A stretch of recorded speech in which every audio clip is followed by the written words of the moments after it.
Hi, my name is Jimmy. I'm with Conceptual Innovations and I'm here to answer your questions.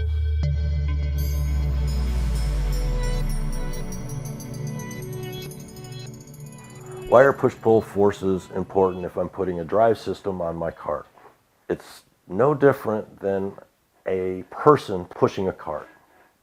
It really isn't. The harder the person has to push, the more energy they have to exert to move the cart. It's no different than with a drive system. Yeah, I've got mechanical advantage, and it can do it.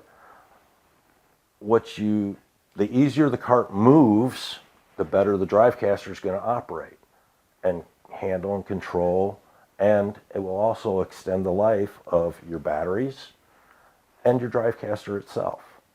So when we say that we need to put ergodynamic wheels on it along with a drive caster, there's a reason for it, because we want to extend your battery life, we want to extend your run time, and we want to extend the life of your drive system.